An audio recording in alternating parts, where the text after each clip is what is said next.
Good morning. Isn't this a very good studio? Yeah.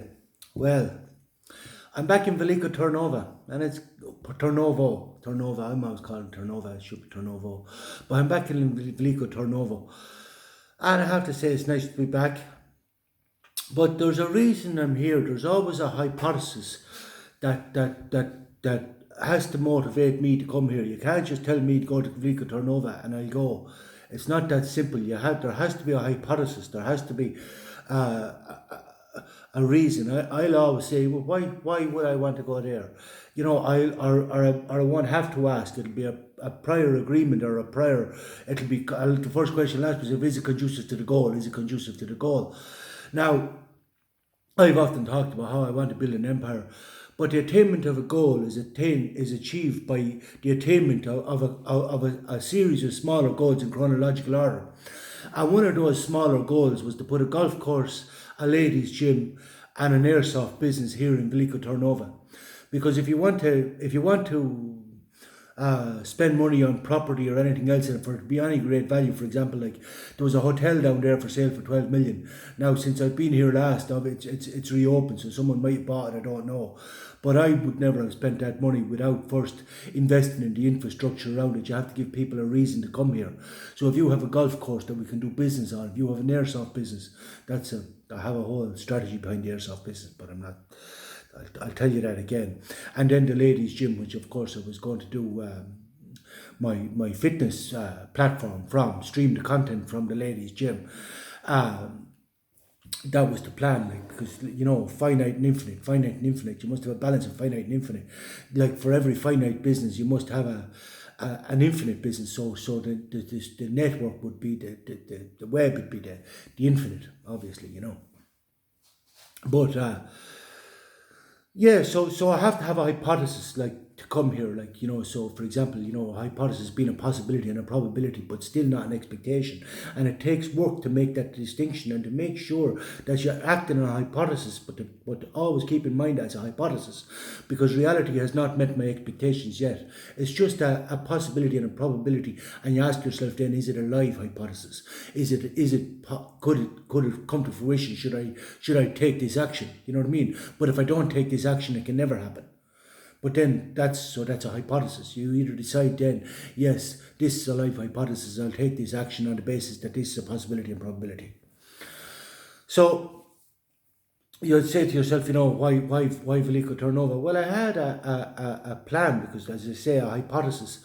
I was here. Like, if you go back through my videos, I was here. Was it last summer? I was here. Was it last summer? I think it was last summer. Yeah, last summer I was here, and I was managing a hostel up in the old town, and I was managing it for free. I was a volunteer, like, but wasn't getting paid. But at the end of at the time in the hostel, the owner was on the bag. Now, he was on the bag. You can go back through the videos. I told the whole story, but he's on the bag and texts me one night and said, "You have to pay for water and electricity." And I says, "Wait, what there, Liza? You don't pay me, like. I don't even have food. Never mind fucking pay for the water and electricity." Now, I looked after every guest that came. I looked after a lot of his friends stayed at the weekend. I always, washed, did the laundry, made them food if there was food to be made, looked after them, cleaned, kept the place spotless. And I thought I was doing well. Well, I strive for excellence in everything I do. So I was striving for excellence. That's what I do. I strive for excellence. No matter what it is I'm doing, I strive for excellence. In everything I do. And money was not a big concern. As long as it's conducive to the goal, I absolutely don't care. You know what I mean? I'll do whatever's conducive to the goal. And even if I was gaining invaluable experience or from managing the hostel, well, this was it. Well, I made a series of videos out of it, which I enjoy it all. I enjoy every day. Like, I enjoy it all, And I used to think that the same owner of the hostel, was crazy like me. I said, "Oh, he's like me, he's like me." Now they say, "Dave, there's no one like you. There is no one like you." You know what I mean? Yes, you have to get that into your head. There's no one like you. Nobody is like you. And I said, "Oh no, he's definitely like me. crazy as well. He has the same kind of, because I thought we were both enjoying the theatre, And then when so he messaged me this, you have to pay or get out, you have to pay or get out and all this. This is in 1 or 2 o'clock in the morning, like pay or get out. And I says, that's grand, mate, that's grand. Get out or I'll kill you, he says. And I says, mate, give yourself a pinch. You know what I mean? You might be on the bag, give yourself a pinch there. And that was grand. Then I left the next morning, because the next morning I got up and I says, what's the story? Am I leaving here? Am I staying here? Or what's the story? There was no reply, no answer. And I said to myself, all right, this is one of these things that I have to take my own initiative. I have to decide. This is a decision that I have to make myself. There was no help from you, as I say. But I have to make this choice. These are choices we have to make as individuals. No matter who you are or what you are, you have to make those choices, moral choices that you have to make based on your own values, based on your own morality. And well, that's what's going to guide you. Now, somebody said that your nature and your nurture will determine your choices.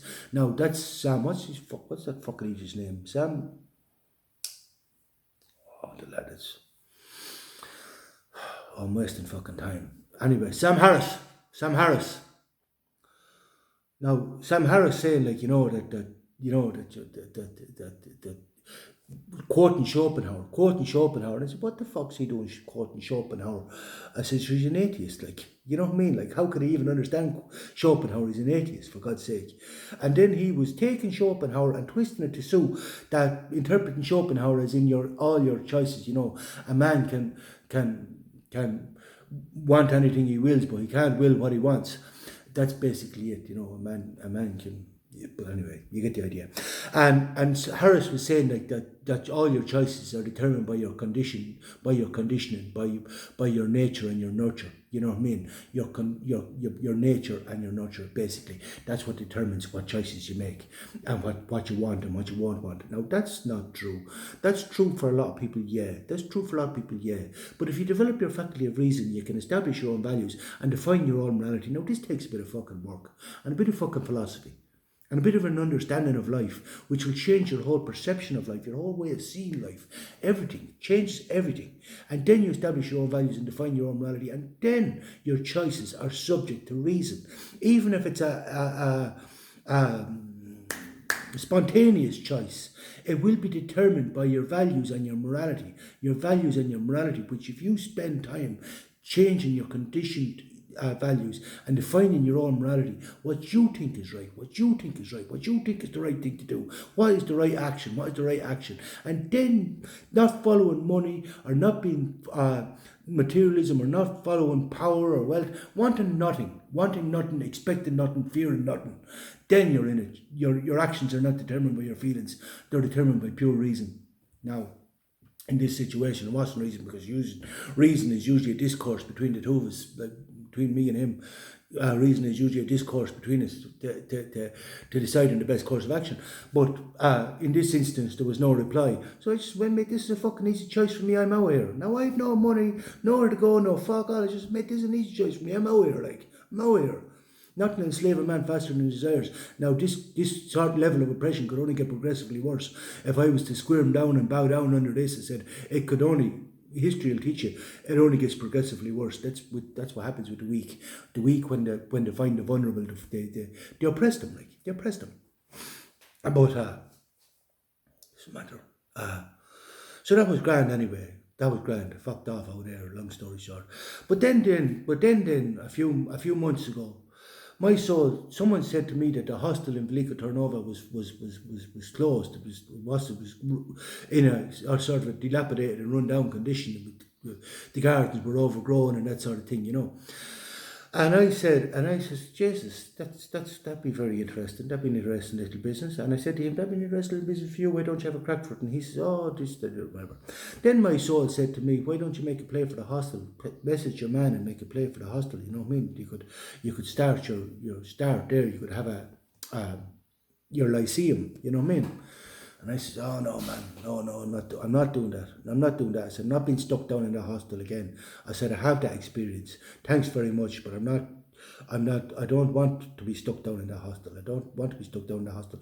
I said, you can only, I said, like, I didn't even make any fucking, You know what I mean? There was no great money came in. I said, it was hard going. You know what I mean? It's hard going. I says, no, I have no wish to do that. Imprison myself in that hostel. And then he showed me, this went on for maybe 2 days, 3 days, where he said, are you going to message from the house? No, I'm not going to message from the hostel.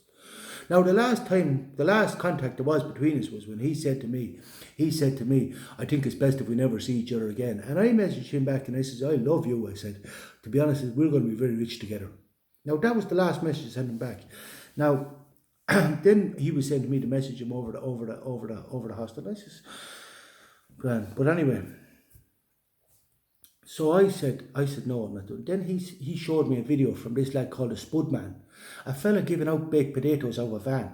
But he was making these videos of people coming up to pay for the baked potatoes, and he was saying, no, that's on me, that's all right, keep your money. And so some of them he was even taking their tenner and giving them back a tenner.